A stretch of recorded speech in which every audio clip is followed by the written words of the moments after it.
Senhoras e senhores, boa noite. Nós agradecemos a presença de vocês, estamos entre amigos, amigas. Uma noite muito agradável, principalmente pelo assunto que vai ser abordado, a importância da abelha para o planeta e o mel para a saúde da humanidade. Falar da vida no planeta é inevitavelmente falar da preservação ambiental e dos vários sistemas complexos que fazem desse planeta um espetáculo de formas de vida.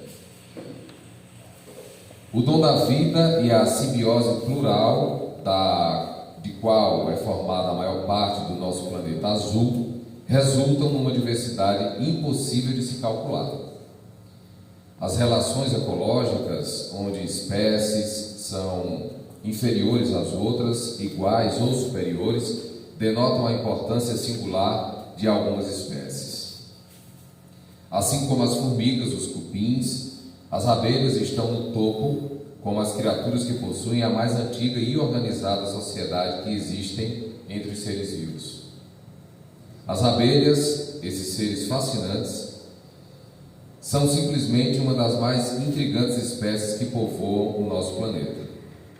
As abelhas estão entre um grupo seleto de animais que produzem o seu próprio alimento e estão também ligadas à história da nossa cidade, não só pelo nome, mas a nossa origem, toda a nossa tradição. Hoje, nosso amigo, professor Davi Calado, graduado em Gestão Ambiental, especialista em Educação Ambiental, mestre em Gestão e Regulação em Recursos Hídricos, professor coordenador na Escola Técnica Estadual do Governo do Estado, campus São Bento do Una, dos cursos de Agroecologia e Zootecnia, fotógrafo profissional, nossa primeira ligação com todos nós cearenses, com você, seu olhar aí registrando as nossas vidas, e apicultor.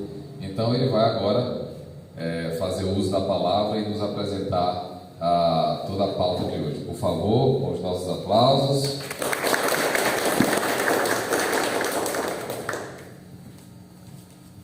Boa noite a todos. Antes de mais nada, agradecer a presença de vocês. Eu não vim aqui para palestrar, eu vim aqui para a gente conversar um pouco a respeito de um tema tão pouco difundido, mas tão importante para as nossas vidas.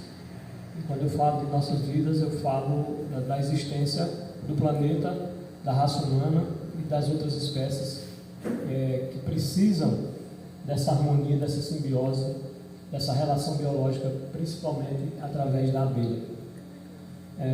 Eu peço que quem quiser se aproximar mais aqui, eu estou me sentindo meio solidário, meio só aqui. Se aproxime. Se você falar mais duro, eu acho que as pessoas... Não, se aproxime, é possível, rapaz. Venha mais para perto.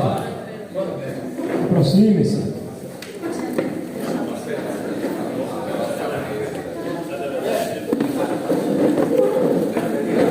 Desarmada. Ação cultural de educação também, que é um projeto que eu também penso em colaboração com a prefeitura e com outras ONGs. A gente fazer um resgate dessa questão da nossa origem. Quando se fala Sanharó, hoje se remete à terra do queijo, mas a nossa origem nunca foi na questão do queijo, foi a questão da abelha, mas a gente perdeu-se no tempo em relação a essa questão dessa origem. E aí eu trago, dentro dessa proposta, eu trago para o poder público uma ideia da gente fazer um resgate. Inclusive, eu tive fazendo uma análise da região onde tinha essa árvore, no local onde tinha essa árvore, o pau-caixão hoje não tem mais, mas bem próximo a ela tem um outro, e assim, eu já tenho uma colmeia de abelha Sanharó, inclusive para doar para o município, se ele quiser fazer nesse local, um local de visitação, ele pode fazer sei lá, isso vai demandar de vontade dos dois lados, e a gente tem a ideia de fazer um ponto de referência para o nosso município através da nossa conhecida história da abelha Sanharó. Bom, mas a gente vai falar um pouquinho hoje da importância da abelha para o planeta, é a primeira parte, e do mel para a saúde do homem. A gente está trazendo também a questão do apiário Sanharó. Eu sei que a maioria de vocês já tem aí nas redes sociais alguns links, algumas coisas ligadas. Isso é uma ideia que nasceu há um tempo atrás, a gente vem trabalhando nela e chegou a hora de apresentar para quem ainda não conhece. Eu acredito que alguns já conheçam. E para falar da importância da abelha, precisa resgatar a história ou a chegada desse ser no planeta. Há registros, segundo aqueles estudos feitos em carbono, isso é um exemplar da Universidade de Londres, que a abelha ela tem origem entre 100 e 200 milhões de anos. Ou seja, é um ser que tem uma história de vida bem interessante.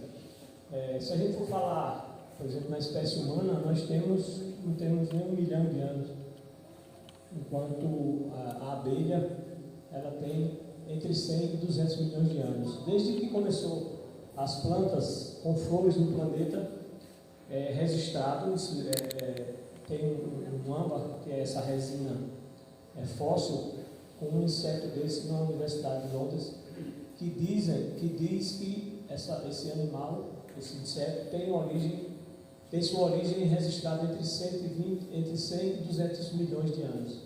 Então é um animal totalmente adaptado, fácil de mudanças e intempéries pelo que a Terra passou, e ela se adaptou, e sem dúvida nenhuma é um dos seres mais complexos que nós temos hoje no planeta. Quando a gente fala em apicultura, o trato da abelha para o ser humano, quando vem fazer com que o homem possa se beneficiar ou ter uma relação direta com a abelha, os sumérios foram os primeiros. Os sumérios foram os primeiros em torno de 10 mil anos. Os chineses entraram logo depois, em torno de 8 mil anos. E os egípcios aí, como sempre, 6 mil anos. Mais à frente, os hebreus, isso já no século XI, iniciaram as primeiras tecnologias para criar as abelhas. Até então, elas eram seres que não tinham nenhuma relação, era mais um inseto que estava na natureza e não tinha nenhuma relação com o ser humano. E a partir dessas investidas, os seres humanos começaram a descobrir aqui, de um modo bem amigável, que poderiam ter relação e ter benefício entre eles, entre essa relação. E aí no século XIX, um americano chamado Lorenzo Langstroth, esse é o cara que dividiu a apicultura em dois históricos. Antes de Langstroth, não tinha apicultura, mas era uma apicultura totalmente rústica. E depois de Langstroth, no ano de 1800, já no final de 1800, ele foi o cara que mais estudou a apicultura no mundo, e ainda hoje os livros dele são muito difundidos na questão da apicultura moderna. Então é um cara que estudou bastante. E se tratando de Brasil, a apicultura no Brasil, isso no século, também no século XVIII, XIX, os padres jesuítas e os bandeirantes foram os primeiros a trazerem algumas colmeias, isso com permissão de Dom Pedro, trazerem umas colmeias de abelhas europeias, que nós chamamos de abelhas italianas. Então, o que a gente conhece como abelha italiana são abelhas europeias, isso naquela região de Portugal, na região da própria Espanha, Itália, sul da Alemanha. Essas abelhas eram trazidas de lá. São abelhas de um comportamento diferente da que nós conhecemos hoje e das que tem lá também, que são abelhas puras, europeias puras. São abelhas extremamente mansas, mas são animais que produzem pouco. Mas são animais que você trabalha com elas sem os EPIs, tranquilamente. Se você botar no YouTube, por exemplo, pessoas que trabalham com abelhas sem EPIs, então você vai ver, a grande maioria das pessoas são dos países europeus. Dá para você fazer algum manuseio com ela sem usar EPIs, porque são abelhas tolerantes ao ser humano, são mansas, mas a produção é bem pouca. Então, a princípio, a abelha que veio para o Brasil foi através dos padres jesuítas, né, com autorização da coroa portuguesa. O padre Antônio Carneiro, com autorização do Dom Pedro I, trouxe a primeira criação, a Apis mellifera linguística, que é a chamada europeia ou italiana, como eu falei anteriormente. E aqui no Brasil, isso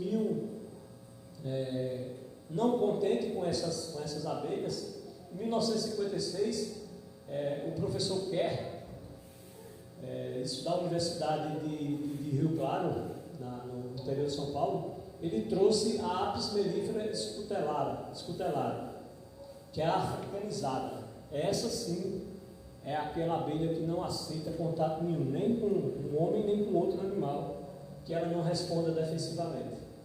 E a vantagem dessa abelha? Ela é uma abelha extremamente defensiva, que a gente chama de brava, mas de uma produtividade até 10 vezes maior do que a abelha europeia. E aí, quando chega essa mistura no Brasil, houve uns estudos feitos também lá em Rio Claro para fazer esse cruzamento dessa abelha com produtividade e com mansidão. Ao longo desses 100 e poucos anos, esses 70 e poucos anos que a gente tem desse estudo de cruzamento, isso desde o Rio Grande do Sul até aqui no Amazonas, na Universidade Federal do Amazonas. Se a gente for fazer uma análise de genética, hoje nós não temos mais no Brasil nem a genética pura da europeia, ou italiana, como eles queiram chamar, e nem temos a africana pura, como foi trazida. Em se tratando de norte a sul, o sul do Brasil hoje ele tem, na genética da abelha italiana ou europeia, ele tem 20% de abelha africanizada. Em relação ao norte do Brasil, nós temos 80, 20 ao contrário. Então, toda essa abelha, essa região norte, nordeste, centro-oeste, a grande parte das colmeias ou das abelhas, ela tem 80% de africanizada no seu gene e 20% europeia. E quais são os tipos de abelha que nós conhecemos ou que nós temos? É interessante que a gente conhece, a maioria de nós conhecemos das abelhas, só essa aqui que é chamada italiana, é a europeia. Essa daqui é uma típica abelha de cruzamento genético, com 80 africanizada e 20 europeia. É uma abelha grande, uma abelha com a parte mais escura, uma abelha extremamente defensiva, ou brava, como queiram chamar. Mas nós temos, no Brasil, em torno de 300 espécies de abelhas que não são abelhas de ferrão. A abelha africanizada e a abelha europeia são abelhas tipicamente de ferrão. As que nós temos aqui na região, em torno de 300 espécies, isso já catalogado, principalmente pela Universidade Federal de Fortaleza, do Ceará. Nós temos muitas espécies de abelhas nativas. Isso aqui, para quem conhece a zona rural, é conhecido como mangangá ou mangangava. Para muitos é um besouro, na verdade é uma abelha solitária. Essa abelha aqui é a única polinizadora do maracujá, naturalmente, pelas vias naturais. Então, é uma abelha extremamente importante para o maracujá e também para o feijão de corda. A flor do feijão de corda é uma flor maior, uma flor azulada assim, e que quem poliniza ela é justamente esse mangangava. Nós temos aqui outra abelha sem ferrão, muito parecida com a africanizada. Outra abelha aqui, ó. Isso na nossa região, hoje nós estamos trabalhando na questão de um catálogo de abelha sem ferrão e de meliponicultor, porque quem cria abelha africanizada ou europeia é dado o nome de apicultor. Quem cria abelha ou trabalha com abelha nacional ou sem ferrão é chamado de meliponicultor, porque a grande maioria das abelhas sem ferrão é da classe melipônia. São essas abelhas grandes, desenvolvidas. Isso aqui é uma uruçu, é chamada de uruçu grande ou uruçu verdadeiro. Tem pelo menos umas 8 espécies da abelha uruçu. Mas em se tratando de produtividade, o que uma abelha dessa produz num ano, essa daqui, se feito o manejo correto, essa daqui produz 8 a 10 vezes mais.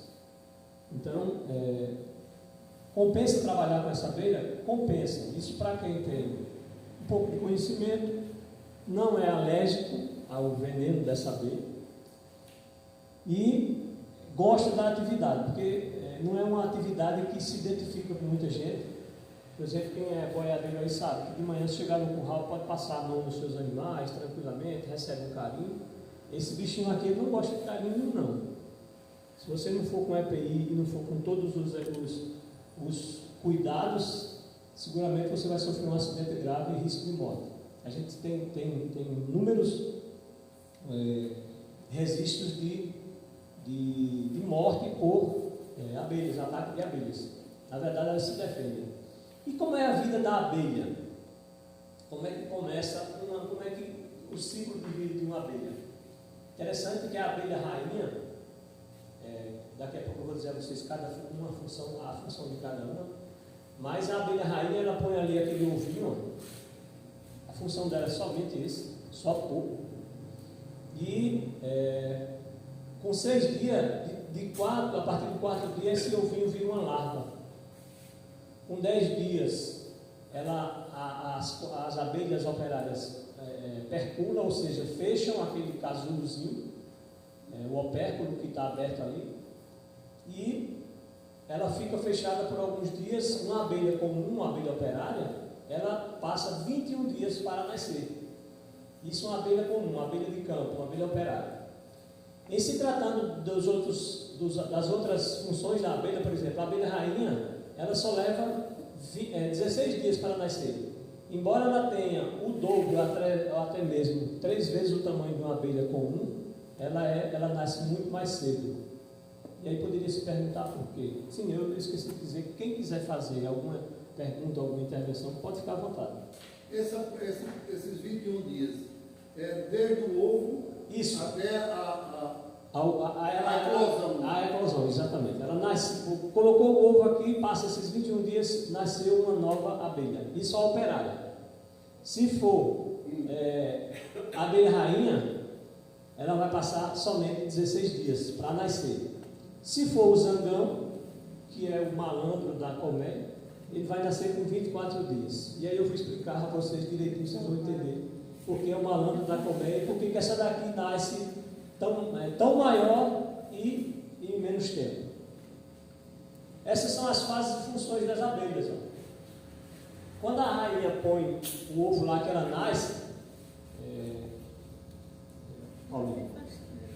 até 21 dias ela completa, até ela virar campeira aqui em 21 dias, ela tem funções. Na hora que a abelha nasce, até os primeiros 3, 4 dias é a abelha faxineira. É a abelha que ela volta para dentro do opérculo onde ela nasceu, limpa aquilo ali. Se tiver alguma sujeira dentro da colmeia, a sociedade das abelhas é extremamente limpa. Se tiver alguma sujeira, se você botar um palito de fósforo, se chegar numa colmeia e botar um palito de fósforo lá dentro, algo pequeno que dê para ela se carregar, no outro dia você pode chegar lá na porta da colmeia que ela tem jogado para fora. Então a abelha, quem faz esse trabalho é somente essa faxineira aqui. A partir do momento que ela nasce, a função dela é essa, ser faxineira. Limpa tudo que tiver, inclusive o opérculo que ela nasceu. A partir do 4º dia, na cabeça da abelha começa a sair, e desce para a língua dela, começa a sair uma substância diferente. E ela percebe que aquela substância ali não é um alimento dela. E aí ela passa a ser nutriz. Esse alimento que ela está produzindo a partir de uma glândula que ela tem atrás do olho é chamado de geleia real. Essa geleia real é o único alimento da rainha. A rainha se alimenta exclusivamente dessa geleia real. Então a geleia real ela não é fabricada, ela é produzida numa glândula da abelha nutriz.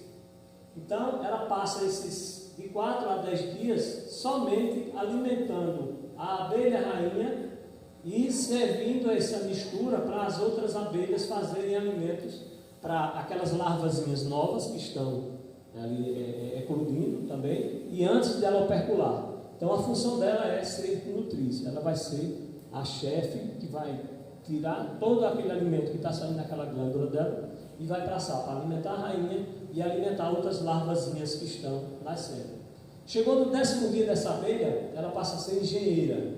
Então ela pega um pouco dessa geleia real, um pouco daquele néctar que chega com a abelha do campo e um pouco de todos esses 3 alimentos que chegam do campo, isso é o néctar, o pólen e a própolis. Ela faz essa mistura e aí ela consegue formar a cera para fazer esses alpérculozinhos aqui, ó. Ela constrói isso aqui, ó, esse sextavado aqui.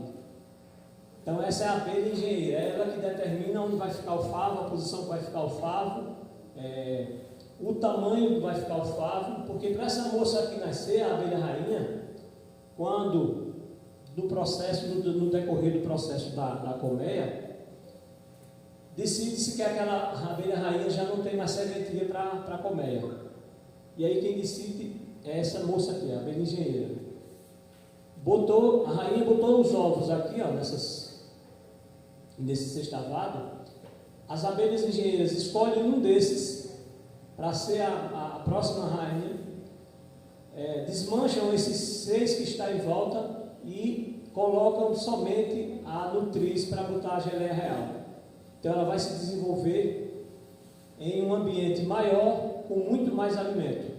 Quando é no 4º, 5º dia, elas fecham, então ela tem uma precipitação de crescimento muito maior. Ela chega a crescer 10.000 vezes o seu tamanho em um único dia por conta da alimentação. Quem decide é a abelha engenheira qual vai ser a próxima rainha. Quando ela chega no 16º, 17º dia, ela vira sentinela. Ela descobriu que a sua glândula na ponta do abdômen exala um cheiro de veneno. Aqui quando você leva uma picada aqui tem um cheiro. Então ela torna-se a ser sentinela. A função dela é ir para o alvado ou a entrada da colmeia. Qualquer inimigo ou qualquer ameaça que chegar ali, ela vai ser a primeira a avisar. Geralmente uma vem e avisa ali no seu aparelho sensorial, no ouvido, você escuta um zumbido. Se você vê que está perto de uma colmeia, corra, porque ela não vem avisar 2 vezes. A próxima ela já vem defender literalmente, ela já vem lhe dar aquela ferroada dolorosa. Então a função dela é exclusivamente essa. Até o 3º dia é uma, até o 10º dia é outra, até isso entre eles. E aí quando ela completa 21 dias, ela torna-se campeira. Já desempenhou todas essas funções aqui e aí ela vira campeira. A única função dela vai ser buscar alimento. E aí ela vai buscar o néctar, ela vai buscar o pólen, ela vai buscar a própolis e ela vai buscar a água. Não para beber, mas para refrigerar a colmeia. Porque a água, ela tira do néctar, a água da abelha, ela tira do néctar que traz do campo. Se o néctar se a região da colmeia estiver numa região úmida, ela vem com um grau de umidade alto. Então a abelha, a função dela também, ela sendo engenheira, é tirar essa umidade. Então essa umidade ela serve de água para ela. O mel, para ter qualidade de mel com não umidade, ele precisa estar entre 18% e 22% de umidade. Se passar disso, ele já é um mel de baixa qualidade. E esse rapaz aqui, esse é um filho sem pai. Para a abelha produzir ele, com o passar do tempo, essa abelha rainha, esse alvéolo aqui, ó, ele vai começando a ficar mais estreito. Nasce uma, aí ela passa uma camada de própolis, nasce outra, daqui a pouco ele vai ficando apertado. A abelha rainha, para botar o abdômen e colocar o ovo dela e o esperma do zangão que ela pegou numa captura, vai ficando dificultoso. Então o que acontece? Ela só consegue botar um ovo lá, e é justamente onde nasce esse cara aqui, ó. A função desse cara aqui, ele é gordo, ele é quase do tamanho dela, só que ele é barrigudo assim, tem um abdômen bem definido. Bem definido quer dizer bem grande. A função dele aqui é somente acasalar com a abelha rainha. Somente, exclusivamente. Ele não faz outra função, não executa nenhuma dessas funções aqui. Ele passa o dia zanzando dentro da colmeia e comendo, feito um doido. E a única função dele é essa aqui, ó, cruzar com a abelha, uma abelha rainha, não uma abelha rainha, uma princesa, quando ela faz um voo nupcial. A vida dele é boa? Mais ou menos, porque assim, quando ele consegue acasalar com a abelha no voo nupcial, a princesa, ele perde o órgão reprodutor masculino, está ali mesmo, ele cai, já foi. Ou seja, é uma vantagem que não é muito boa, não. Mas o tempo que ele passa dentro da colmeia, ele é aquele malandro sem função nenhuma. Come muito. Quando você chega na colmeia, que tem muitos zangões, ou chamada a colmeia zangadeira, a ideia é você tirar uma quantidade, porque vai te dar prejuízo. Então, alguma coisa está errada com essa colmeia, com a manutenção dessa colmeia, ou com a abelha rainha. Ela já deve estar no seu prazo final de vida, e ela começa a produzir somente sem mais ter sido fecundada. Ela só é fecundada uma vez, quando ela fala no voo nupcial, quando ela nasce.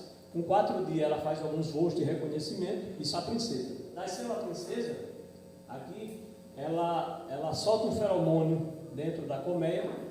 Esse feromônio é sentido pela rainha, pela abelha mais velha, a rainha que está dominando ali. Ela junta um grupo de campeiras, chamadas batedoras, e ela vai embora. Esse enxames que a gente vê passando, essa chamada de enxameação, aquilo é uma abelha rainha velha da colmeia, que nasceu uma princesa, soltou aquele feromônio, agora quem toma conta sou eu, e aí ela se debana. Com 4 dias que essa princesa nasceu, ela começa a fazer voos de reconhecimento. Sai da colmeia, voa e volta. Com 6 dias, ela vai fazer o voo nupcial. Aí ela solta o feromônio. Ela encontra o zangão?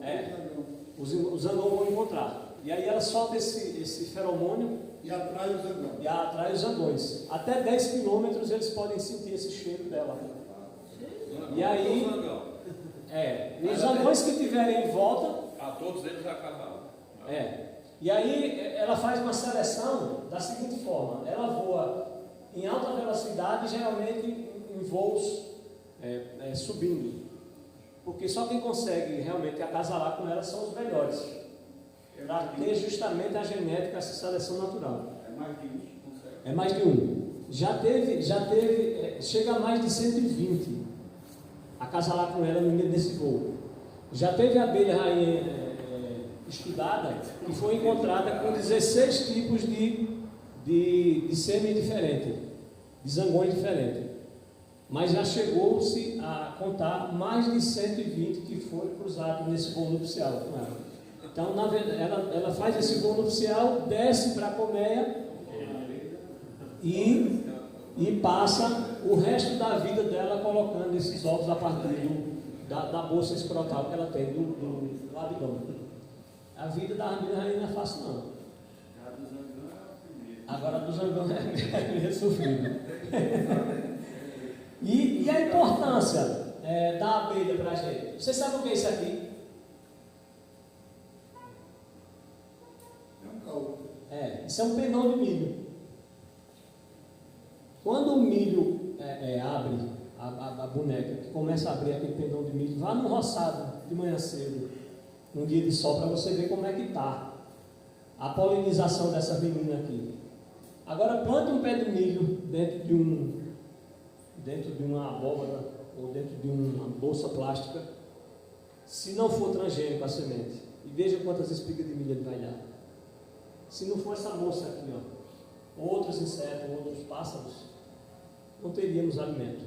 Os cientistas dizem que sem as abelhas, se cessassem as abelhas, se por acaso viesse uma praga e exterminasse todas as abelhas, o ser humano não teria mais do que uma década de vida no planeta. Estudos já comprovam não, que a gente não passou por isso ainda, mas estudos dizem que as abelhas, elas polinizam mais de 70% da alimentação humana, da alimentação do planeta. Então elas são fundamentais. Essa aqui é a Ana Barriguda. Como eu de vez em quando gosto de tirar umas fotozinhas também, aí eu gosto de aproveitar esses detalhes. Essa aqui é não tem mais um aqui, ó. É um girassol. É um girassol. Então, segundo a organização, a ONU, né, as abelhas são responsáveis por 73% da polinização das plantas cultivadas. Através desse serviço ambiental, elas atuam na regeneração das florestas e da biodiversidade, tendo ainda a importância fundamental da alimentação humana e proporcionando a existência de muitos alimentos presentes em nosso cotidiano. Essa é a abelha. Essas fotos, essas imagens aqui são todas nossas. Dia Mundial da Abelha. A ONU dedicou essa data, 18 de maio, como Dia Mundial das Abelhas, pela importância. Foi desde é nova essa data, tem menos de uma década. E por conta de que a escolha dessa data? Foi que justamente por conta eles estavam numa Assembleia Geral sobre o meio ambiente e o assunto foi, isso tem menos de uma década, isso foi assunto internacional. A perda da biodiversidade de alguns países da Europa e dos Estados Unidos por conta da ausência das abelhas. Então, muitos estudos de muitas universidades contestaram e disseram que a importância das abelhas para essa regeneração da sustentabilidade, ela precisava ter essa ênfase e precisava ter uma escala mundial. Então, foi nessa conferência mundial, foi dado a data da conferência, como 18 de maio, o Dia Mundial das Abelhas, justamente pela importância que elas têm. Isso aqui, ó, é um pendão de capim, isso aqui é uma exóriazinha, isso aqui é uns chamam picão da praia, outros chamam de carrapicho, é a florzinha do carrapicho antes de abrir. Então elas estão em todos os tipos de flores, em todos os tipos de vegetais que têm flores, elas estão lá, fazendo o trabalho delas e o nosso também, porque gerando alimento. E quais são os principais inimigos da abelha? Existe um destaque nessa conferência mundial, que o principal inimigo da abelha hoje ele está aqui, ó. Esse cara aqui, que se diz tão inteligente, nós nos dizemos tão inteligente, mas tem alguns inimigos naturais, por exemplo, quem trabalha com concentração de colmeias, a formiga é um inimigo natural. Tem um piolho da abelha chamado de varroa. Nós não temos esse problema aqui no Brasil, mas a Argentina já tem um problema grave dessa praga. É um piolhozinho bem pequenininho, ele é meio amarelozinho, é chamado de varroa, é o piolho da abelha. Ele extermina por completo. Isso aqui possivelmente essa imagem não é minha, possivelmente foi isso. E esses benditos desses agrotóxicos. E a formiga, Davi? Qual é a formiga, tem uma formiga vermelha grande, chamada de sarará, não sei se você conhece. Se você botar uma gota de café em cima da mesa de noite, daqui a pouco começa a chegar. Não é essa uva. Parece uma saúva, só que ela não tem ferrão como mandíbula como a sarará. Ela é uma agressora. Ela é. Se ela encontrar uma colmeia, ela consegue devorar essa colmeia em pouco tempo. E tem uma outra abelha também, nativa, é a chamada abelha limão. Inclusive o cheiro dela, da própria abelha limão, ela é uma exterminadora de colmeias. A abelha arapuá, que a gente conhece como aripuá, é chamada de abelha arapuá ou abelha cachorro. É uma abelha nativa, uma abelha que não tem ferrão, ela só tem mandíbula. Ela é muito parecida com a abelha sanharó, muito parecida. Aripuá. A arapuá, arapuá. O nome correto é arapuá. Que a gente chama aripuá. Popularmente. Ela é muito parecida. Ela também é uma agressora da abelha da Apis mellifera. Embora não tenha ferrão, ela consegue exterminar uma colmeia de abelha de ferrão. Para tirar dali o mel, para tirar o pólen, o néctar. Se ela tiver num ambiente ameaçado, ela vai lá e extermina. Alguma situação instintiva, né? O instinto. Exatamente. Pode falar. Lembrando que a arapuá, ela não é só indesejável para os apicultores, mas também para os fruticultores. É porque assim, a abelha arapuá, exatamente, a abelha arapuá, ela não tem a sensibilidade de colher somente o pólen. Se você observar em algumas plantas, a arapuá, quando ela está numa árvore que tenha flores, ela derruba a flor, o broto da flor também, e alguns brotos que estão nascendo. Então ela não se contenta só com o pólen ou o néctar. É por isso que chama também de abelha cachorro. O mel dela não é aconselhado, porque ela pega mel, ela consegue pegar o néctar de plantas, de restos de animais em decomposição, de várias origens ela consegue fazer essa mistura e levar para dentro de casa. É um carcará. É o urubu das abelhas, a gente conhece como o urubu das abelhas, e é uma abelha nativa, viu? Uma abelha genuinamente brasileira. Quando pede oraconobis florou lá em casa, eu observei que essas aí, quando começaram a chegar, só que as pretinhas botaram elas para correr. Ficou só as pretinhas. Na nossa região, o maior problema, o maior predador que acarreta mais prejuízo para a apicultura. Isso aqui, ó. As pretinhas. Na nossa região, aqui. Na nossa região. E se usa esse. Tem muitos usam. Controle de pasto. Controle de pasto. O uso de herbicida para controle de pasto, devido à mão de obra ter aumentado muito e a eficiência da mão de obra também ser mais reduzida, se fez o uso de agrotóxicos. Muito grande mesmo.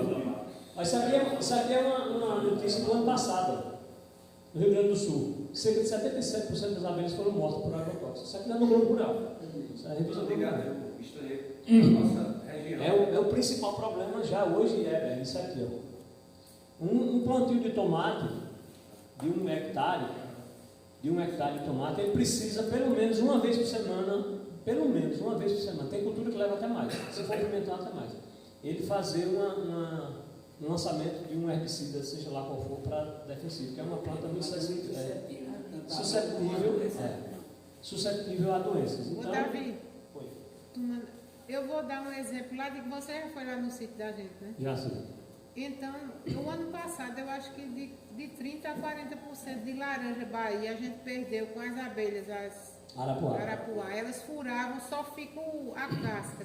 Ela fura mesmo. Isso foi muito grande a perda. É impressionante. Não, a gente não combate. O que a gente usa lá em casa é encontrar a colmeia e retirar do local. Tirar a colmeia. Botar no vez morto? Pode matar. Eu na região de Petrolândia lá é muito forte na produção de porco. O controle de insetos ele é feito a cada 15 dias.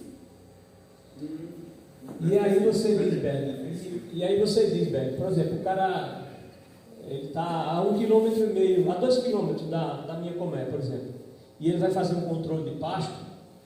Ele pode fazer esse controle de pasto, mas aí o que eu posso fazer? Se ele disser, eu vou amanhã de manhã fazer esse controle de pasto, então o que eu tenho que chegar nas minhas colmeias? Fechar minhas colmeias durante 24 horas, para ele aplicar para toda aquela, de um dia para outro e à noite, fazer com que aquele agrotóxico decante do ambiente e perda as suas propriedades, porque isso tem propriedades que são perdidas muito rapidamente, e aí então posso abrir minhas colmeias para as abelhas sair. Caso contrário, se uma chegar contaminada na colmeia e trouxer aquele, seja pólen, seja néctar, para dentro da colmeia, todas as outras que tiverem contato com aquele pólen ou aquele néctar morrerão também.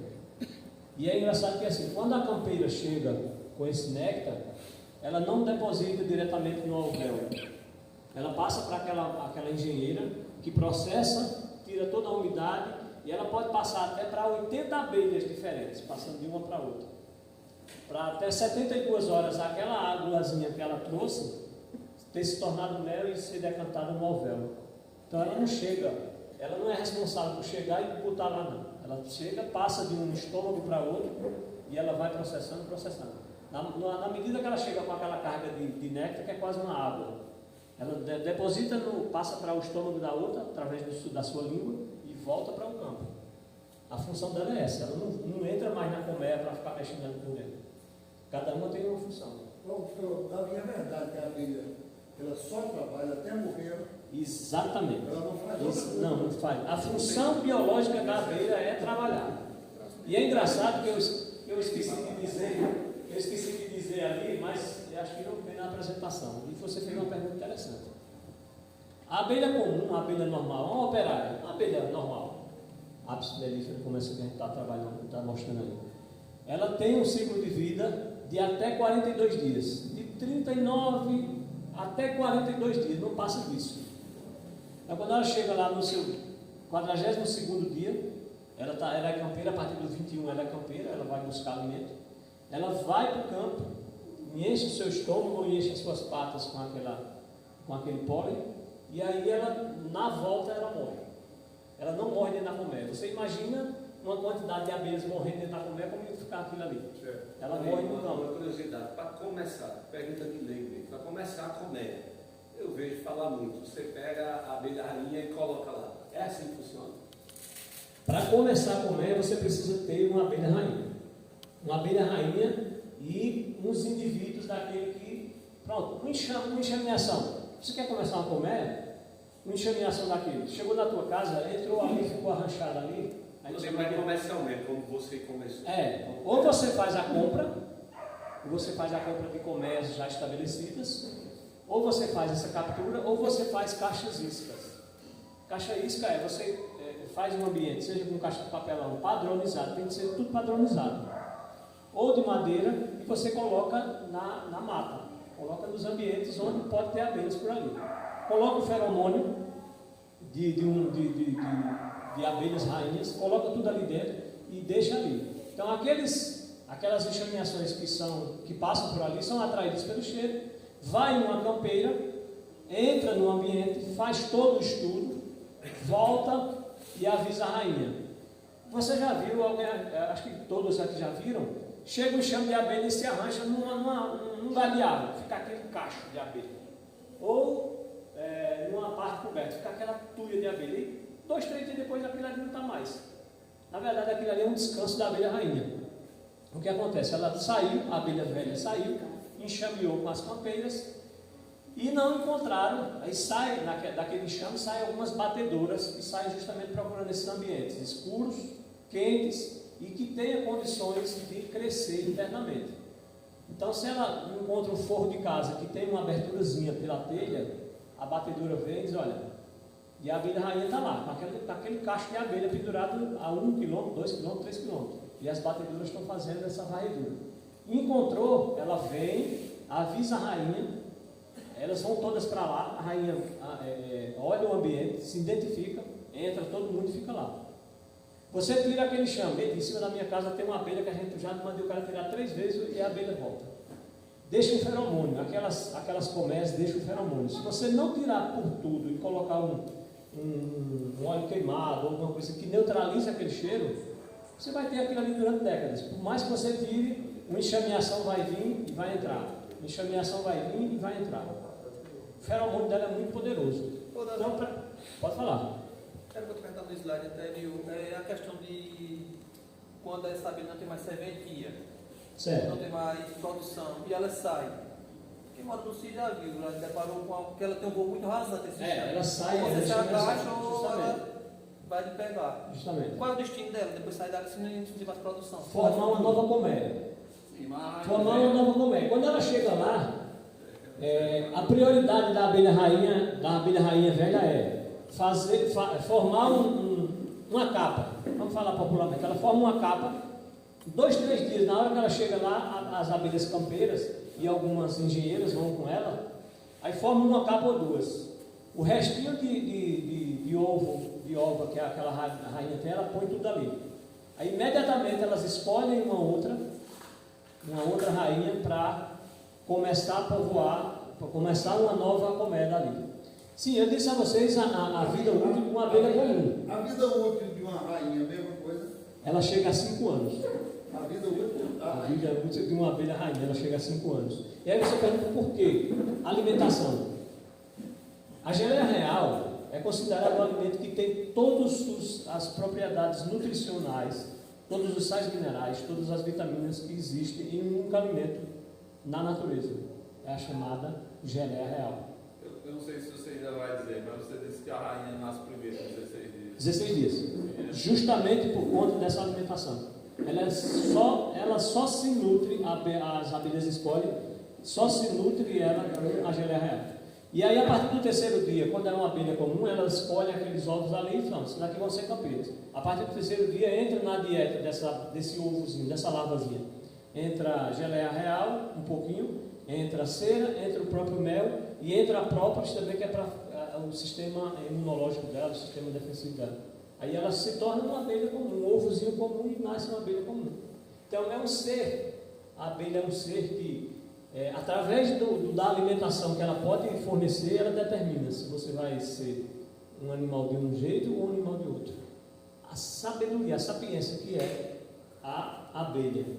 Sim, vamos lá. Podem perguntar quando quiserem. Você está chegando já na fase do mel, coletar o mel? Estou já chegando. E os produtos da abelha? Isso aqui é lá no Apiará, aqui as colmeias aqui de funda. Isso é lá no seu? É lá no nosso. E aí, o mel é o mais conhecido, mas também tem o pólen, tem a própolis, tem a cera, a geleia real, que é a top. Isso aqui é caro, meu amigo. Isso é caro. O produto é a polinização das culturas, aptoxina. Quem aqui já fez tratamento de aptoxina com abelha? Não? É o que? É você curar dores crônicas com a picada da abelha.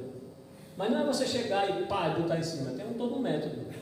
A apiterapia, ela trabalha principalmente na cultura oriental, trabalha com abelhas. A abelha rainha, pronto, se você se especializar só em produção de abelha rainha, hoje tem no mercado da apicultura, abelhas de 400, 500 reais. Uma abelha rainha. Se ela for pura, você pode chegar até 500 reais. Capturas e resgates. Tem apicultores especialistas nisso, fazer capturas e resgates. Cobram também para isso. Você entrou na sua casa, o cara se desesperou, os caras disseram, eu vou por tanto. Então tem especialistas só nisso. Então, não é somente o mel. Quando a gente fala de abelha, não é só mel. E aí tem manipulação, a cosmetologia de produtos apícolas. Hoje tem shampoo, tem sabonete, tem uma série de produtos com base no mel e outros produtos aqui da abelha. Então não é só o mel, a gente conhece o mel. E aqui o mel na saúde, que é a segunda parte da nossa palestra, né? Ela contém os principais elementos que contém o mel. Antioxidantes, que é ótimo para a saúde do corpo. A questão de poder reduzir, inclusive, a pressão arterial por conta dos elementos que compõem o mel.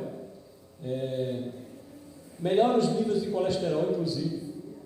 Auxilia na defesa imunológica, melhora o sistema gastrointestinal, alivia sintomas de resfriado. Quem aqui já não começou a medicina, eu vou tomar uns melzinhos com limão? Só parece que tiver cachaça. E uma cachaçinha que é para... Colega meu... É ótimo, é perfeito, ajuda. Meu irmão, semana passada, Tony, quem conhece, né? Estava com uma gripe na coxa, ligou para mim e disse, meu irmão, eu já tomei todo mundo. Essa semana eu tomei até uma caipirinha, fiz uma caipirinha lá para ver se eu melhoro. Eu digo, meu amigo, não sei se você vai melhorar da gripe, mas da cabeça você vai ficar bem louco, porque tomar caipirinha para a gripe, talvez ajude. Oi. Existe algum estudo em relação com o uso de mel, com a elevação da taxa de glicose? Por exemplo, eu uso muito mel e a minha taxa de glicose não alterou. Existe muito. Não. É isso que eu quero confirmar. Eu acho que... eu posso até lhe passar depois alguns estudos desses. Davi, eu acho que o mel sofre o que a carne de porco sofre, o que o ovo sofria, entendeu? A má informação gera a desinformação. O que se dizia o povo é isso, exatamente. O colesterol. Então, os estudos técnicos foram demonstrando que o povo não era nada disso. Exatamente. Não era um vilão. A gente há 20 anos atrás já pariu o colesterol da vida. Eu estava conversando com o Mori um dia dele sobre o carne de porco. A carne de porco é vítima disso. Exatamente. É carne carregada. Tem um ditado que é infinito. É carne de porco no hospital, né? Exatamente. Uma taça. Exatamente. Pegou também essa mesma. Essa contra-propaganda. Exatamente. Desse jeito. Cabe a nós aqui. Oi, desculpa. Você tem estudos sobre essa questão da glicose? Tem. Mesmo indeterminado? Tem. Ele não causa. Tudo dentro de um consumo aceitável. Né? Você não vai trocar toda a sua alimentação ou todos os açúcares que você precisa na sua alimentação por mel. Até o Ministério da Saúde ele recomenda uma dose, mesmo que você tenha uma saúde boa, uma dose mínima de mel por dia, que é o açúcares que você necessita para a energia do seu corpo. Você não pode sair tomando uma garrafa de mel dessa por semana, achar que o negócio agora vai, que sua glicose vai ficar boa, você não vai ter diabetes. Também não é assim. Eu acho que as entidades, as associações de produtores de mel, elas têm crédito. Exatamente. O que aconteceu com o ovo foi isso. Eles fizeram exatamente essa explicação. Você falou. Para desmistificar o que se dizia do ovo. Você tocou num assunto, e eu estou participando de uma Câmara Técnica do Estado de Pernambuco agora, a gente dividiu a Câmara em 4 setores, e uma delas é justamente essa. E a gente questionou o Estado, através da ADEP, por que Pernambuco, você escuta a Rádio Jornal, outras rádios, a propaganda do ovo em Pernambuco é uma maravilha. A VIP é uma maravilha. Quer dizer, desmistificou por quê? Porque esclareceu a população, através de estudos comprovados que isso não faz mal, mas a gente ainda tem essa mística e não tem a propaganda. Então, um dos desafios nossos, e a gente colocou em pauta, é justamente esse: trabalhar a questão da desmistificação e com a propaganda que faça o consumidor entender que isso é um alimento, e é um alimento de qualidade. É um dos mais antigos alimentos que tem na Terra, e é um alimento de qualidade. É um dos desafios. Então, o mel, o cardápio de sabores, isso aqui é também imagens nossas.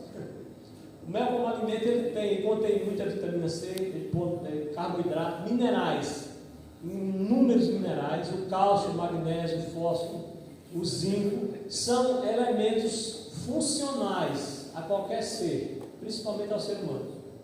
Quem sabe muito bem, a doutora Socorro sabe que esses compostos aqui eles são essenciais na nossa vida, na nossa saúde.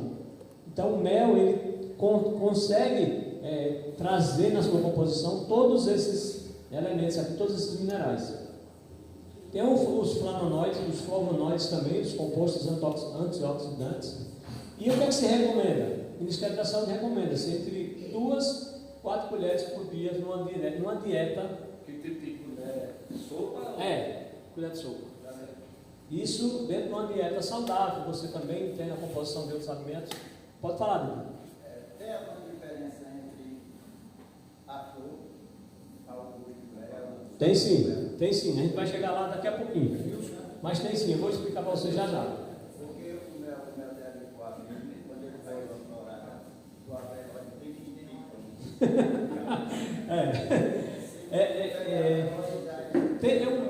O mel ele tem sabores. O mel ele tem sabores. Tem sabores, cheiros diferentes. Isso vai da botânica floral. Varia muito da botânica floral. O mel da algaroba é um mel extremamente amarelo, clarinho. Mas é um mel que ele tem facilidade de cristalizar. Ele 6 meses, 8 meses no máximo ele cristaliza. Os nutrientes do mel, de acordo com a planta também, ou exclui tudo? Não. E o que acontece? O mel da algaroba, se ele passar de um ano da algaroba, da botânica da algaroba, ele começa a ficar com cheiro, quase com cheiro de estragado. Sim. Será que é porque o de flores que ali é tão na beira da BR que até deve ter feito em casa? Eu conheci um rapaz aqui em Sarau, acho que quase todo mundo conhece. Eu trabalhei muito tempo aqui no mercado, aqui no mercado dos Rose Valência. Quando você fala cristalizar, popularmente chama de açucarado. Tecnicamente tem uma diferença. Porque assim, a cristalização do mel dá-se no momento que ele fica pastoso. Se você dentro da garrafa encontrar cristais de açúcar que se assemelham a açúcar, aquilo ali tem origem de açúcar, não é mel. Mas o mel cristalizado, quando ele fica grosso mesmo, ele inclusive ele consegue ter mais propriedades do que o mel líquido. Eu perguntei isso, então é verdade que existe o mel falsificado? Só existe. Tinha um rapaz aqui, já só para completar. Você tem a forma aí? Como é que... Não tem, infelizmente não tem. Mas eu acho que aqui em Ceará tem gente que tem, porque eu trabalhei muito tempo aqui no mercado dos irmãos Valença, e na segunda-feira chegava um cidadão lá e comprava 15 quilos de açúcar e dois frascos de vinagre. E esse cara nunca trabalhou no sítio. Quando era na terça-feira, ele estava com chapéu de couro, a camisa toda rasgada e uma carroça cheia de litro de mel. E vendia todinho, infeliz. E se vendesse, poderia comprar mais açúcar. E ele ia comprar mais açúcar no final do dia. E esse cara ainda é vivo. Pode falar, meu amigo. Ô, Davi, o mel mesmo, existem vários tipos de abelha. Quando a gente era moleque, a gente saía procurando no mato enxus, né? A gente chama enxu ainda, né? Então, quando era moleque, a gente procurava muito o capa branca. Na verdade, essas abelhas que você está falando aí, tecnicamente chamada de vespa. Tanto o capa branca como o verdadeiro é uma abelha, mas é uma abelha vespa, é diferente de abelha. Eu gosto do mel, mesmo que ela vá da mesma forma. Exatamente, a composição muda muito. Vocês talvez vocês não conheçam, mas tem uma planta chamada fedegoso, nasce muito em beiras de açude, né, nessas áreas. Ela parece uma crista de galo. A abelha, se tiver muito daquilo ali, a abelha pegar aquele néctar e levar para dentro, meu amigo, o mel não tem quem aguente o cheiro. É podre. É um fedegoso. Ela pega o néctar e leva. Produz naturalmente, mas o cheiro não tem quem aguente. É igual o mel de Aveloz, que ele está dizendo ali que é Arapuá. Méis e cores. Pode falar. É feita de quê? Cera. Cera? Elas viram onde? Que é essa cera é produzida no abdômen daquela abelha de engenheiro. Você chegou a tempo? Ela é produzida no abdômen daquela abelha de engenheiro. Ela pega o mel, pega o pólen, pega o própolis, processa tudo aquilo, regurgita aquilo ali. E se você tira uma silvestre mesmo, um silvestre mesmo, você vê que são muitas capas. Exatamente. Aquilo ali é produzido pela abelha. Méis e cores, ou méis e cores. Temos aqui um exemplar, vocês podem daqui a pouco olhar e degustar. Tem as duas cores, os dois sabores. É isso que Paulinho disse que essa é a hora do experimento. Pronto, está ali, já está aberto ao experimento, Paulinho. O que difere a cor do mel? Basicamente a botânica da flor. Os tipos, por exemplo, eu falei da algaroba. Tem uma torna dela. Esse cara experimenta. A aroeira, nós temos uma planta muito famosa no Nordeste que é chamada de aroeira. A cor do mel da aroeira é da cor dessa camisa de junho aqui, ó. É da cor dessa camisa de junho. Agora, o que tem de antibiótico dentro do mel desse, você não tem ideia. Aquela garrafa lá mais escura, é isso? Não, essa daqui é de uma florada do ano passado. É de uma florada mais de Juá. Na época, no Juá e a Baraúna. A Baraúna, ela dá um mel. Pronto, dessa cor aqui, a Baraúna. Oi. Qual é a melhor planta daqui para produzir o melhor mel de qualidade? Inclui tudo. Marmeleiro. Marmeleiro, Estou falando no microfone, O nosso mel aqui. A gente tem a vontade. O nosso mel aqui, é por isso que eu escolhi aquela região ali. Porque assim, quando você vai montar uma mapear, a primeira coisa que você tem que fazer é um mapeamento. É um mapeamento apícola. Você tem que fazer levantamento de botânica, qual o tipo que tem, qual a porcentagem que tem. A predominância. A Jurema Preta também é um mel excelente, embora curto, que a florada da Jurema é 6 a 8 dias, estourando de 6 a 8 dias. Se você tiver com a colmeia bem preparada, bem manuseada, ela dá uma captura boa. Oi? A catingueira é um mel bom. Muito bom também. A catingueira, inclusive, ela passa o cheiro da catingueira para o mel. Se tiver uma florada boa de catingueira, só tiver ela e a abelha captar, você sente o cheiro da flor da catingueira no mel. É um mel extremamente saboroso. Então, Paulo, basicamente a florada botânica, é o tipo de flor que a abelha está captando para levar, o néctar que ela está captando para levar, e o tempo de armazenamento desse mel também. Isso tem muita influência. Esse aqui é um mel da florada passada, do ano passado. Esse aqui é um mel desse ano com predominância de mameleiro. Predominância de mameleiro. Essa florada que está aqui, ele tem predominância de mameleiro. Tem algumas outras, porque você não tem uma cultura só, você não tem uma botânica só, infelizmente. Ou felizmente, né? A nossa diversidade é muita.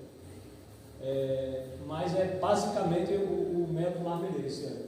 Então, mas aí eles começam, por exemplo, quanto tempo para encher essa. Vai ser reservado para o seu tempo se dá lá? Pronto, se você tiver, por exemplo, está verão, dá uma trovoada. Com 8 dias a flor da Jurema Preta abre. Talvez menos.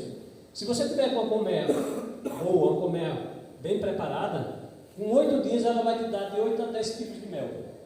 Aquela colmeia. O que é que você faz? Tira aquilo ali, aí você tem uma florada exclusiva de Jurema Preta. Se você deixar, e aí vai aparecer outras flores. Você identifica na sua embalagem, a gente consumidor, a planta? Não. Você não chegou? Não, identifico. Essa daqui não tem porque é silvestre. Como ela não é uma florada pura, aí você bota como florada silvestre. Davi, quando você pegar uma seca grande, se você não tem florada nenhuma, que acontece aí 1 ou 2 anos, você vai usar um produto artificial. Isso não vai comprometer o mel? Não. Não. A alimentação da abelha é extremamente essencial. Mas o que é que você faz? Você tira todas as melgueiras, porque você só extrai o mel da melgueira, você não extrai o mel da caixa mãe. Então você tira todas as melgueiras e alimenta artificialmente a tua colmeia. A partir do momento que começa a chover, 8 dias depois você começa a botar as melgueiras. Porque toda a entrada de néctar, pólen, própolis que entrar vai ser da natureza, não vai ser mais daquele produto, porque ela já tem consumido aquele produto. Então, sendo assim, toda a alimentação que é fornecida artificialmente é só para a manutenção da colmeia. Somente para a manutenção da colmeia. E você tem que estar vendo isso, você tem que estar vendo isso a cada semana, isso tem que ser acompanhado semanalmente. Aí, segundo o que você disse aí, quando eu trabalhava com o pessoal de floresta, eles faziam coleta a cada 20 dias, 15, 20 dias, dependendo da época do ano. Aqui você consegue menos numa época boa de florada? Se tiver época boa de florada, você consegue. Ô Davi, em sendo verdade que cada abelha produz nesses 42 dias uma colher de mel, exato. Você precisa de milhares de indivíduos, não é isso? Milhões de indivíduos. Milhões de indivíduos. O que a gente considera uma colmeia forte, Paulo? A gente considera uma colmeia forte uma colmeia que tem entre 60 e 100 mil abelhas. O que é o enxame? O enxameação daquela? O enxameação daquela tem no máximo 6 mil indivíduos. Quando ele é grande, chegou no alto, encheu, chegou no canto da tua casa, encheu. Ali tem no máximo 5, 6 mil indivíduos.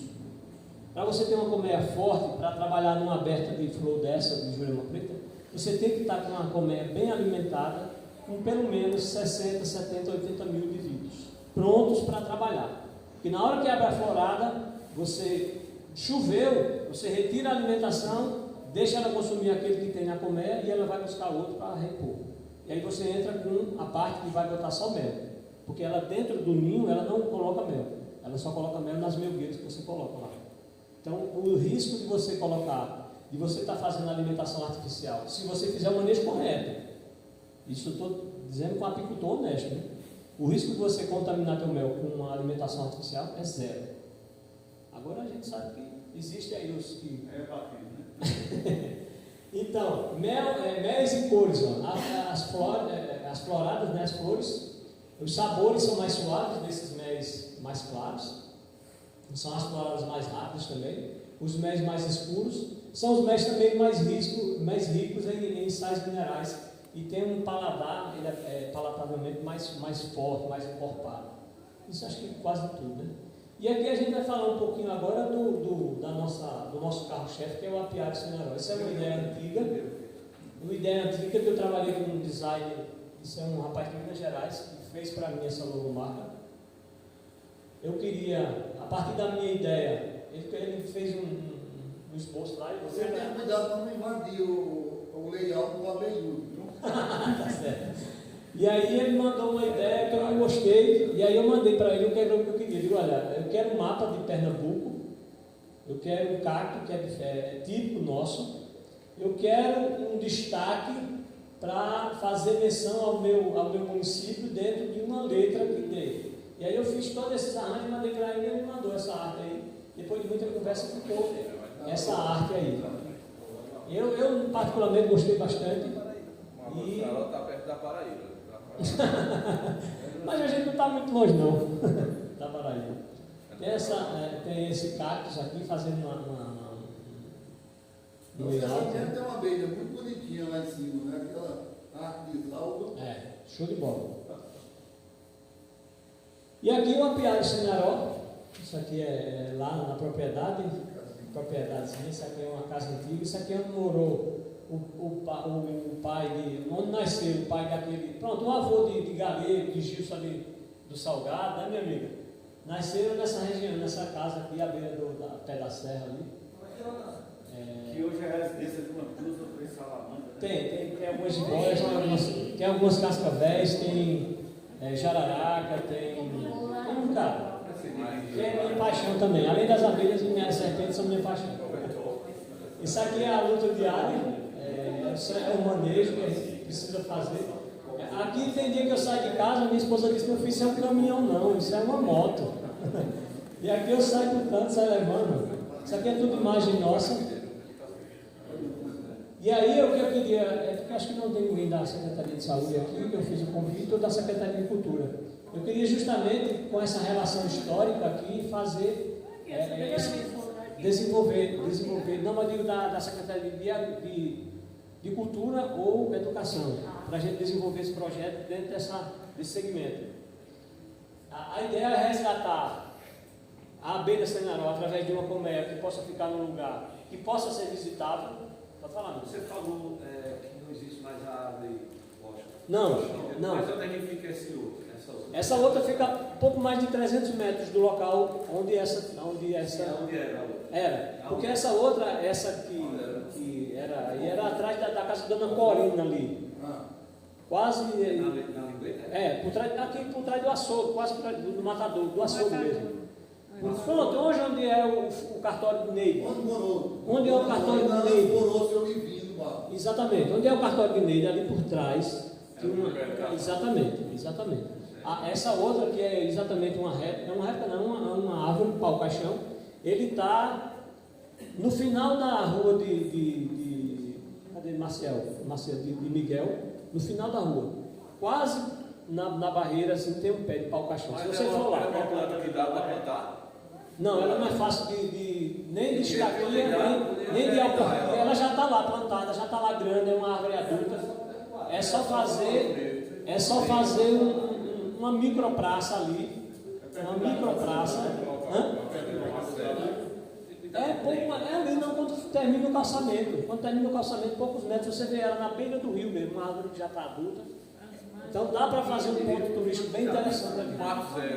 Um marco zero, justamente. E inclusive colocar uma colmeia lá, fazer um layout, alguma coisa assim. Eu estou disposto a participar desse projeto se outras entidades também tiverem à vontade. Então isso aqui é a nossa luta, o nosso dia a dia, para produzir isso aqui e outros produtos. Mel tem prazo de validade, se tem quanto é? O Ministério da Agricultura diz que é 2 anos, mas mel não tem validade.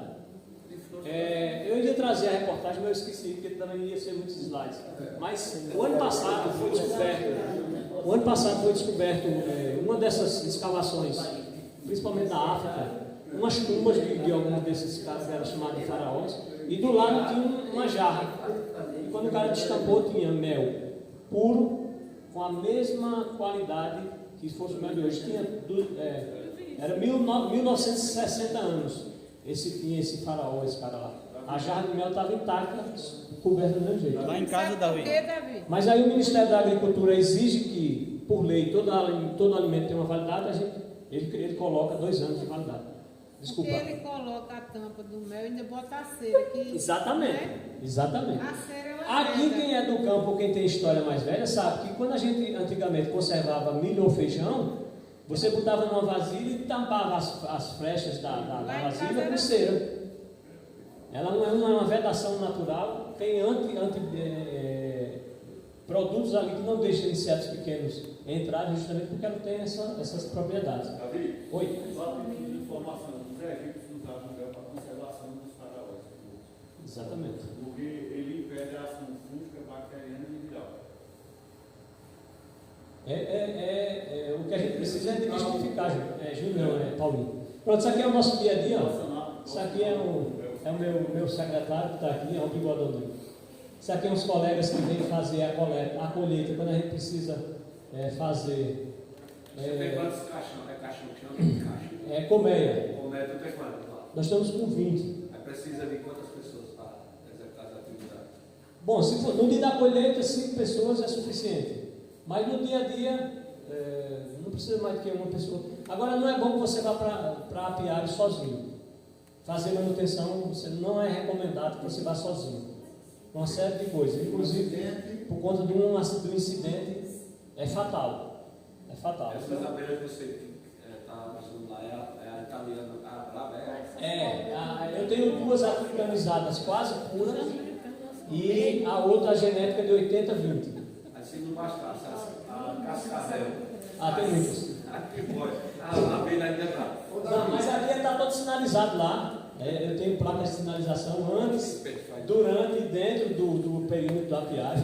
Eu não quero me antecipar, mas você ainda vai falar sobre meu Iuju, meu italiano, ou isso... Vou esporadicamente. Não, eu vou esporadicamente. Pode falar. É porque nós temos proximidades. Nós somos vizinhos de sítio, né? Nós fazemos divisa com... Essa questão da agressividade que você falou, ela é a mesma tipo de agressividade quando ela está na colmeia e quando ela está no... Não. Porque tem muita abelha lá, já marquei tudo lá. Quando é que a abelha ela fica defensiva? Quando ela está na colmeia e a colmeia está cheia de mel, ou quando ela está defendendo a rainha também na colmeia. A abelha ela não sai atacando um e outro, a não ser que ela tenha sofrido um estresse anterior. Por exemplo, o cara disse, mas rapaz, eu ia passando ali e as abelhas me atacaram. A abelha não faz isso. Ela deve ter sofrido alguma agressão anterior, um animal ter batido na colmeia, coisa do tipo. Nós tivemos, por exemplo, caso aqui de jogou uma água em Geraldo ali, que é marceneiro, também salvou-se porque justamente jogou o rosto com uma poça d'água. Exatamente. Ainda teve e o raio de ação, o que é importante, Robson, o raio de ação de ataque de abelha.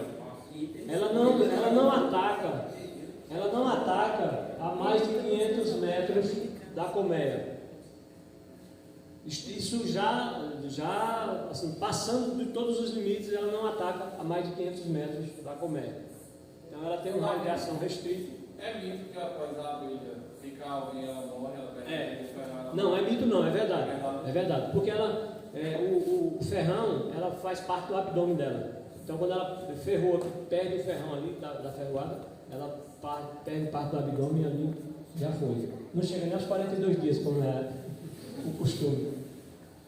Então, o apiário semeador, ele zela por tudo isso aqui, pelo trabalho, pela responsabilidade, pelo respeito, pela integração, porque são animais extremamente importantes, precisa ser desmistificado a questão do seu produto, mas a gente entende, Paulinho e os demais, que a abelha e o produto da abelha, os produtos da abelha, elas são essenciais para a manutenção dessa biodiversidade, para a manutenção da nossa saúde como consumidores e para a integração, de um modo geral, da nossa vida. Extração, produto de origem animal para consumo, ele precisa atender uma legislação.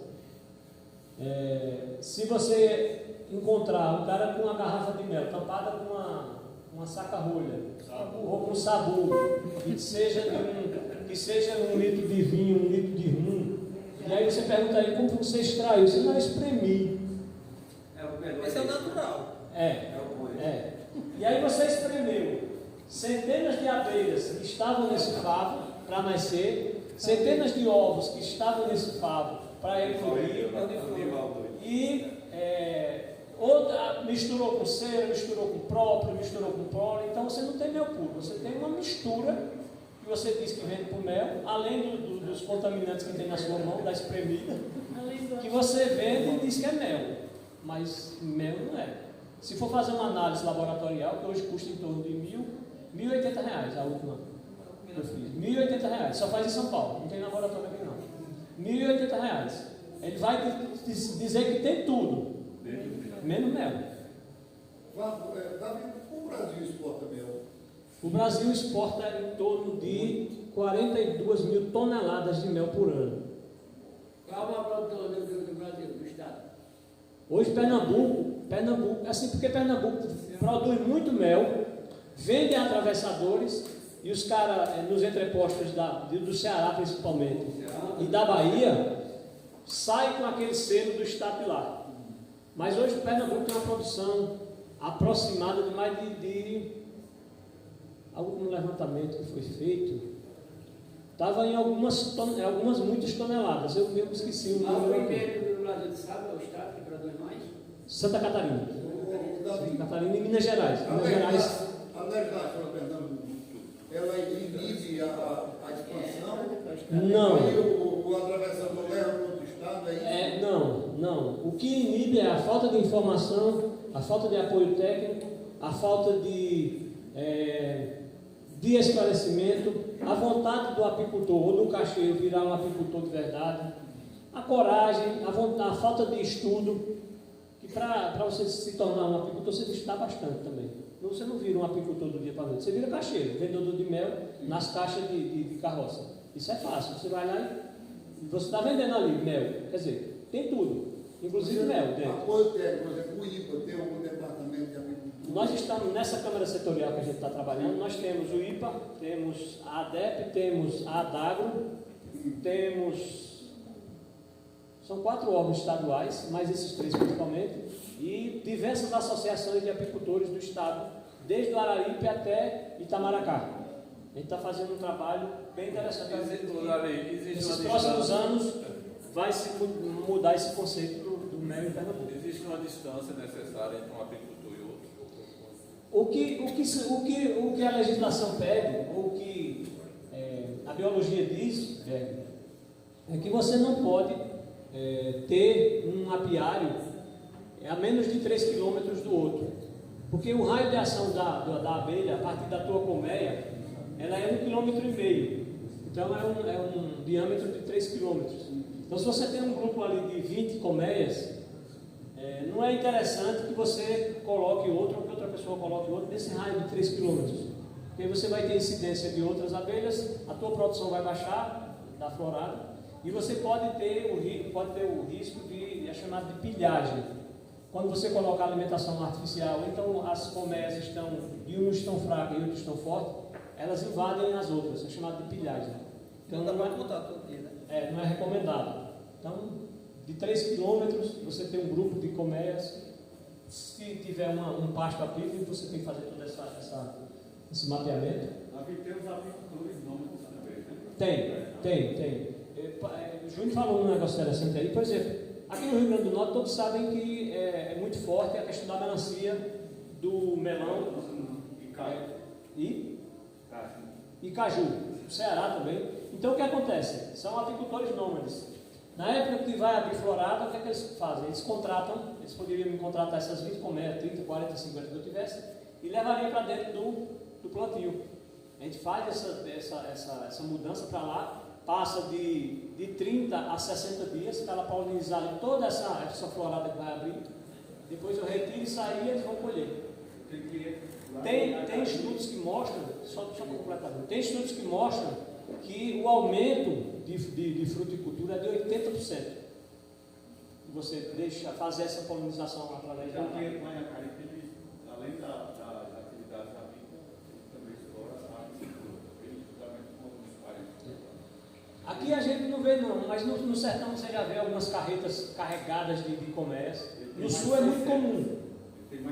No sul é muito comum. E é engraçado que, por exemplo, como essa abelha europeia, africanizada, ou italiana, como queiram, não é uma abelha endêmica, é uma abelha exótica, você pode transportar ela sem esse guia que a Dago, por exemplo, fornece. Mas se você for com uma caixa de abelha de Uruçu, ou com uma colmeia de abelha de Arapuá, daqui para Recife, e se você for pegar uma fiscalização do IBAMA, por exemplo, é uma multa daquelas. Por quê? É um animal nativo que está sendo contrabandeado. Quando haver uma produção anual, é uma produção significativa, e tem outros apicultores em Ceará também, criadores? Tem. A gente está começando a trabalhar esses meninos que ainda estavam escondidos, tem um grupo de uns 3 ou 4 que ainda estavam escondidos, mas assim, eles são muito resistentes na questão da sanidade dessas práticas, das boas práticas de produto, da produção de alimento, porque você tem que obedecer essas práticas. Então você está, como eu disse anteriormente, você não vende mel, você vende um bocado de coisa dentro de uma garrafa doce, mas não é mel puro. E a minha produção, assim, eu queria ter mais para vender mais, mas está atendendo a demanda por enquanto. Então você tem que ter toda uma padronização, EPIs, de higiene, normas, equipamentos, utensílios. Você tem que fazer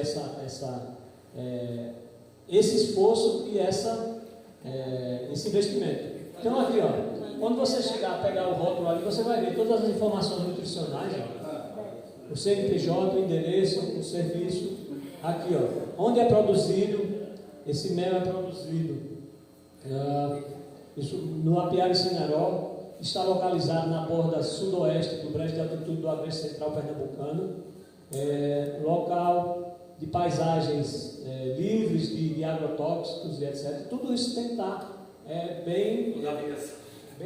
Florada silvestre, você já comentou a respeito, todos que você tem aqui é dessa florada silvestre? Esse aqui essa safra aqui é. Então tem todas as informações aqui também, as informações nutricionais, todas as informações que o consumidor procura em um alimento, ela tem que ter no rótulo. E assim, a gente trabalhou com essa preocupação.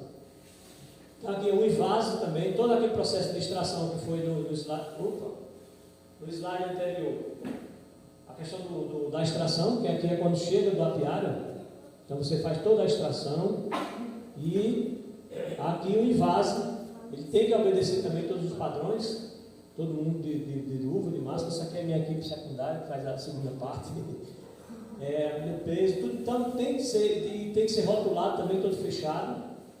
Tem que obedecer esses padrões aqui para você dizer que está vendendo um produto de alimento, um alimento de qualidade. E aí, ó, os crimes aqui, se você for botar na internet operações que a polícia faz, vira manchetes. Minas Gerais, Rio Grande do Sul, no Paraná. Então o cara tinha uma fábrica dessa aqui que o cara produzia 1.200 quilos de mel por dia. Ou seja, ele conseguia fabricar 1.200 quilos de garapo por dia. E vendia dizendo que era mel. Então, assim, dá um trabalhozinho, dá. Mas é melhor você oferecer um produto com um preço agregado do que você sair vendendo por aí dizendo que é mel de qualidade e o consumidor está consumindo aquilo ali, pensando que está fazendo bem a sua saúde e ele está consumindo uma bomba relógio. E aí, ó, mel, alimento e saúde. Isso aqui é algumas imagens da nossa safra passada e dessa. Veja a diferença da tonalidade da cor. E são cores. Sem aral ao fundo. Oi? Sem aral ao fundo. Sem aral ao fundo. Para prestigiar a imagem. Isso aqui é a Jurema Preta, velho. Arthur. Isso aqui é a florada de Jurema Preta. Só que essa foi muito rápida, não deu tempo de fazer a extração. Aí ela, na hora que abre uma abelheira, na hora que começa a abrir as outras, ela começa a capturar e você não diz, olha, bota só naquele favo ali, não tem como você ter controle. Se você não conseguir tirar. Isso aqui é na nossa praça aqui, ó. Olha lá a igreja. Isso aqui é no pau-brasil que tem ali, ó, e elas aqui trabalhando. Na hora que a árvore é florada, se você chegar, quanto mais cedo você chegar na árvore, mais... Se você chegar no pé de juá, na hora que abre a florada, no pé de juá, por exemplo, se você chegar às 5 horas da manhã, um barulho ensurdecedor, 5 horas da manhã. A abelha, na genética da a árvore biológica da abelha é trabalhar. Trabalhar, ela não faz outra coisa a não ser trabalhar. Sim, mas também não. Hã? Ela trabalha 24 horas, não, né? Não, mas a abelha não dorme. Ela passa a noite ali fazendo as atividades, principalmente aquelas, e as campeiras ficam ali só esperando. Mas se você chegar no pé de joá, por exemplo, o pé de joá é o mais interessante. Quando ele está amarelinho de flor, se você chegar 4 horas da manhã numa noite de lua, 4 horas da manhã tem abelha trabalhando já.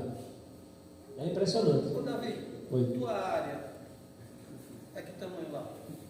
Lá são 6,5, 13 hectares. Qual é, por exemplo, de repente você pode ter uma área pequena, mas tem um total aqui de gado, de maracujá, que vai ter 100 pessoas trabalhando dentro. Qual seria a área segura? Porque você tem Qual seria? A distância segura. Para um vizinho. Para um vizinho, para não atrapalhar a produção dele, de repente você trabalha ali, sem uma abelha circulando é muita coisa, né? A menos de 500 metros você não pode ter residência, você não pode ter aviário, você não pode ter possível, você não pode ter curral. É o que se pede, né? Mas tem cara que consegue, assim, tem cara que teve um incidente há pouco tempo, aqui na Barriguda, não sei se vocês lembram. Não. Que o cara foi fazer a coleta fazer a captura e pegou a colmeia, desmanchou tudo dentro de um balde, dentro de uma caixa e saiu passando por dentro do povoado que tinha. Só que era menos de 200 metros onde estava a colmeia. E as abelhas seguiram, quando chegou lá encontrou galinha, encontrou jumento, encontrou cachorro, encontrou gente, aí fez aquela festa. Então, tudo isso você tem que, no seu projeto, você tem que constar isso. Nesse mapeamento, você tem que constar isso. Você não pode botar em áreas urbanas de maneira nenhuma, a não ser a meliponicultura. A meliponicultura abelha nativa você pode, mas a africanizada ou a europeia não pode de maneira nenhuma. Ô Davi, vou falar. E quando isso acontece, como esse incidente de barulho, o que faz? Tem algumas situações que a gente precisa fazer. Primeiro se você tiver, por exemplo, se você tiver equipamento, se for chamar uma pessoa que tem equipamentos, o primeiro passo é fazer a sucção dessas abelhas enquanto estão amontoadas. Aí você bota com um recipiente que tem a caixa que comporta essas abelhas. Aí você usa um sugador, um aspirador desses de carro, só que você muda a forma dele. E em vez de botar naquele saco, a sujeira ou a abelha, você bota para uma caixa. Aí você vai sugando todas essas abelhas. E imediatamente retirar. A primeira coisa é a fuga, é correr quem estiver ali, os animais soltarem, as pessoas soltarem, se protegerem. Porque não tem um controle, você dizer a abelha, a partir de agora você não vem mais. E fumaçar o ambiente, se você puder fumaçar, que a fumaça deixa a abelha um pouco mais calma. Mas assim, depois de elas se manifestarem de um jeito desse que foi manifestado, você não tem muito a fazer, a não ser a retirada dessas pessoas para um lugar, pelo menos 500 metros desse ambiente onde está. Porque a abelha também ela tem um raio de ação. Se você correr em linha reta, ela corre até 500 metros, em busca da ferroada. Se você correr em zigue-zague e tiver proteção, ela não chega a 50 metros. Oi, Arthur. Já houve um aqui na praça também. É muito perigoso, isso é muito perigoso. Há pouco tempo houve um incidente fatal em São Bento, elas mataram um senhor em São Bento. Petrolina teve o ano passado, Arco Verde teve o ano passado. Teve aqui recentemente, pelo marido aqui, na casa paroquial ali. Pronto, tem uma colmeia aqui, não sei se ainda tem, fizeram uma remoção. Mas na época do cercado dela, veio do IFPE. De quê? Tinha vindo do IFPE pesquisa. Na época. Oi. Deseja explorar a atividade ativa. É interessante que, se possível, você passasse os dados econômicos.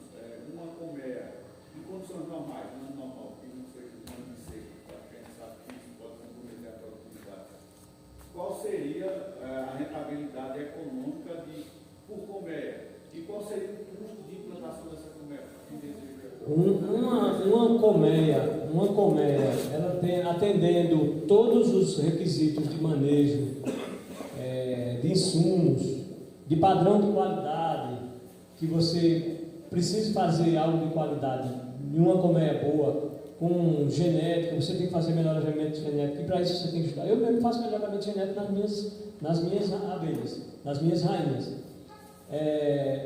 O custo inicial não é barato. Por exemplo, agora se você tiver uma colmeia já formada, que ela, num ano bom de florada, você pode chegar a tirar 50, 60 quilos de mel por ano numa colmeia dessa. Qual o preço de venda? Hoje o preço de venda é em torno de, no varejo, em torno de R$50. Isso, o quilo. Em torno de R$50 o quilo. Mas tem anos que você não consegue tirar 8 quilos. O que é que você faz? Deixa para ela se alimentar. Não vale a pena você explorar. R$50 o quilo. Quantos quilos por ano? Em torno de 50 a 60. Se tiver um manejo adequado, se for um ano ímpar, de florada, de ambiente, com o seu, assim, se for um ano perfeito, você chega a tirar até 50 quilos de mel por colmeia. Se a genética for boa, se tiver todo o manejo, se for um ano perfeito, você chega a fazer. Isso se a abelha tiver genética também, né? A abelha rainha tiver genética. Ou seja, a atividade boa. É uma atividade rentável. Agora é assim, né, Júlio? Ela depende exclusivamente de condições ambientais.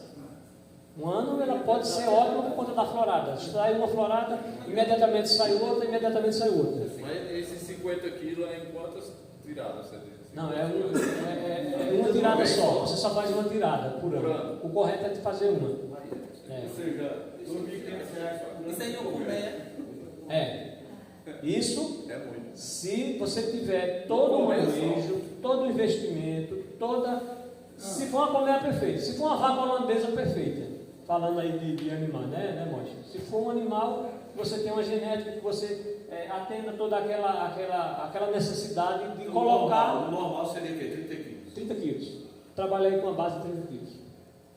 Diga, David. Você já captou lá no meu sítio, né? Já fiz um resgate lá. Outra vez tinha um muito grande num pé de vaso. E eu vou chamar da abelha. Aí fui cortar uma palma assim embaixo para vir chamar você. Quando eu voltei, não estava mais. O que aconteceu? Justamente aquilo. As batedoras, ali estava a rainha. Na hora que a rainha pousa, todas as outras pousam em volta dela, que é justamente para proteger. A função das abelhas é a proteção da abelha rainha, quando elas estão enxameando. Tudo gira em torno da abelha rainha. Na vida da abelha, tudo gira em torno da abelha rainha. Então, seguramente, as batedoras estavam procurando um lugar seguro. Na hora que encontraram, vieram, avisaram, ela foi embora. A gente estimula um prazo de 12 a 48 horas para esses enxames simplesmente saírem dos locais onde eles pousam, se eles não encontrarem um abrigo. Mas se eles encontrarem uma casa forrada, né, Dona Socorro?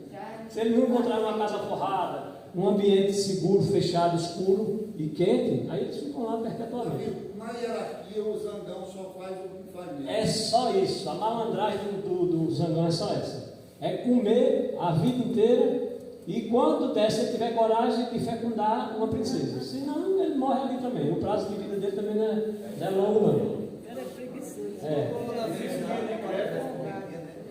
Existe. Agora vou dizer uma coisa a tu. É sofrido. Por quê?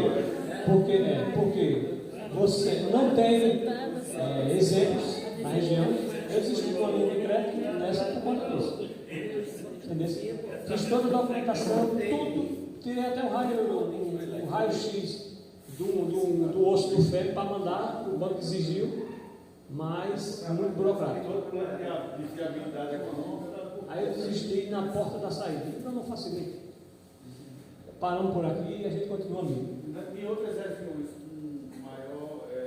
Ceará, por exemplo, é o banco na porta dos apicultores. É o banco na porta dos apicultores. Para investir. E outra. Mel, sabe?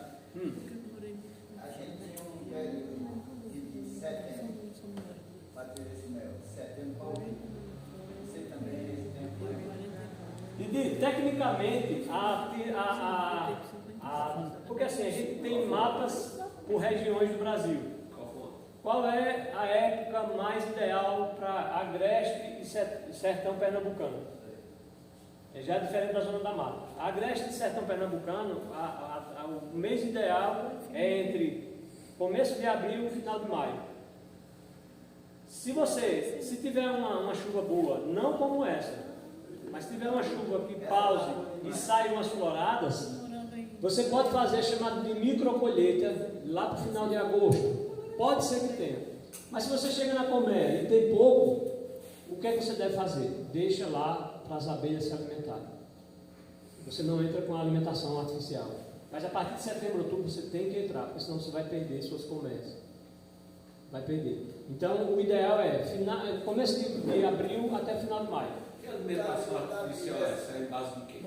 É açúcar, água e uma alimentação pastosa que é feita, ou você pode usar o mel também para fazer, que é uma farinha, uma microfarinha de soja, micro mesmo, porque assim, o estômago da abelha ela não consegue quebrar as enzimas de outros produtos. Soja micronizada. Soja micronizada. E aí você pega o mel, faz aquela mistura, faz uma papa, coloca dentro da colmeia. Que aí elas fazem todo aquele processo e estocam como alimento. Estocam como pólen. Para alimentação sólida, para alimentação líquida, você tem que entrar com água e açúcar, e aí tem as proporções também. Davi, essa colmeia que fica no buraco, que fica debaixo da pedra, como é que passa a alimentar? Ela se alimenta com o quê? Do mesmo jeito das outras. Na colmeia você coloca, né? Certo. E é o que fica o nativo, que é lá na brecha da pedra? Essas, a maioria migram, a maioria não produzem ou só produzem um pouquinho para justamente se alimentarem. Tem poucos indivíduos e elas fazem esse controle, porque inclusive na alimentação o que a gente faz? A gente aumenta, quando, por exemplo, está perto de chover, final de dezembro, começo de janeiro, a gente sabe que vai chover, ou está bonito para chover, ou as previsões dão chuva, então a gente entra com uma alimentação mais balanceada e mais forte, para que quando chova, nos próximos 15 dias, tenha muitos indivíduos naquela colmeia. Choveu, tira a alimentação. Então aqueles indivíduos que estão nascendo, na hora que abrir a florada, eles vão estar prontos para trabalhar. Então você tem que estar com a colmeia bem povoada para começar a trabalhar. Se você deixar naturalmente, até a abelha rainha começar a se alimentar daquela florada botânica, ela passa 21 dias para produzir um indivíduo para sair no campo. E você vai perder essa florada. Se passou 21 dias para aquele ovo se transformar numa abelha campeira, aquela florada de 8 dias atrás, 15 dias atrás, você já perdeu. Tudo é manejo, é técnica e é estudo. Então, isso é um sonho, é uma ideia que quando você sonha e planeja. Isso aqui é quando você aceita, quando você acerta e quando você compartilha também. São imagens da Vicalado. Isso é a nossa logomarca. Isso aqui é a nossa logomarca também, minutos depois. Então a ideia foi aceita. Obrigado.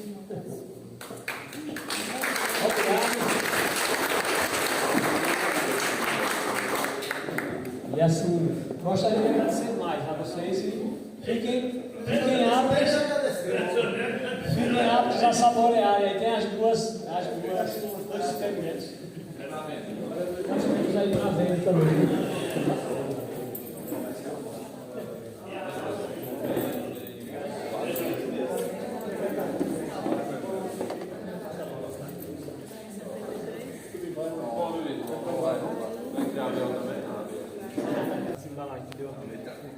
Tira uma foto de lá na frente aqui. Matou uma cachaçinha para misturar com esse carro bom. Rapaz do YouTube que tá. Eu faço, eu mando para você. Eu faço isso. Tu compra a embalagem, que os cabos aí aproveitam, né? Bom, pessoal, encerrando aqui a palestra do Davi Calado, do Apiário Sanharó. E iremos mostrar um pouquinho. Isso aqui é um pouquinho do pessoal que participou e estão na degustação. Quem chegou até aqui, se puder compartilhar o vídeo, curtir. E se não for inscrito, inscreva-se em nosso canal. Forte abraço.